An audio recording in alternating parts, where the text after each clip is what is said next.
Bonjour et bienvenue sur Isobourse. Vendredi 10 novembre 2023, l'indice CAC 40 a terminé la semaine sur une toute petite baisse hebdomadaire de 0,03% à 7045 points, portant son gain à 8,82% depuis le début d'année 2023. Alors les bourses de Paris et de New York ont clôturé la semaine en ordre dispersé.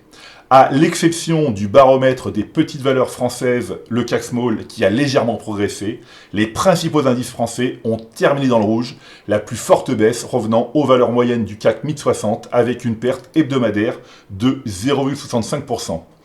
Aux États-Unis, les indices des grandes valeurs se sont largement démarqués avec des hausses allant jusqu'à 2,46% pour l'indice S&P Top 50.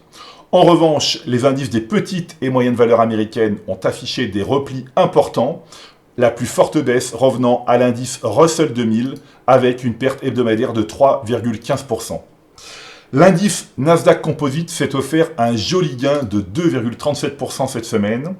L'indice phare des valeurs technologiques évolue au sein d'une tendance favorable à moyen terme depuis le croisement haussier des courbes de pression Isobourse 5 et 20 mois validé en avril 2023.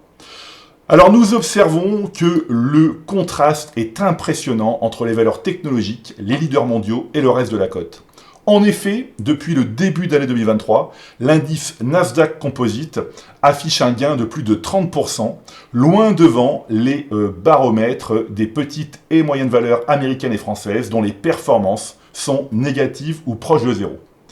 Quant au principal indice de la Bourse de Paris, le CAC 40, il évolue désormais dans une phase incertaine à moyen terme depuis le croisement baissier des courbes de pression Isobourse 5 et 20 mois, validé en octobre 2023. Alors quand la courbe de pression Isobourse 5 mois évolue au-dessous de la courbe 20 mois, nous savons que nous évoluons dans une phase de marché complexe à moyen terme, mais nous ne connaissons ni l'amplitude ni la durée de l'instabilité.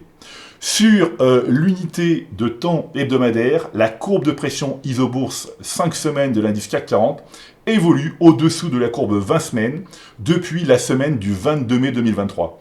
Il faudrait un croisement haussier des deux courbes pour retrouver une tendance positive à court terme.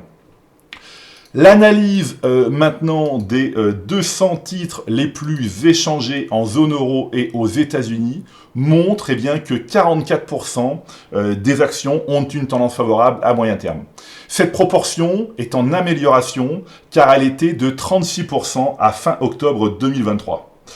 En effet, nous observons que de nombreux titres sont en rebond, notamment les actions dont la recommandation moyen terme est renforcée. Toutefois, il est important de rappeler que nous sommes à peine à la moitié du mois de novembre 2023 et qu'un signal mensuel n'est validé qu'à la fin du mois, soit fin novembre 2023, pour les signaux actuels en formation. Malgré ces bonnes nouvelles, il ne faut pas pour autant baisser naïvement la garde, il faut continuer à faire preuve de rigueur, de patience et surtout de prudence. Il faut être sélectif en évitant les valeurs qui ont une tendance toujours négative à moyen terme, c'est-à-dire les actions dont la recommandation moyen terme est restée à l'écart. Voilà, écoutez, c'est maintenant à vous de faire le point de vos valeurs en portefeuille avec Isobourse. Je vous donne rendez-vous pour ma prochaine chronique et d'ici là, restez avec nous sur Isobourse.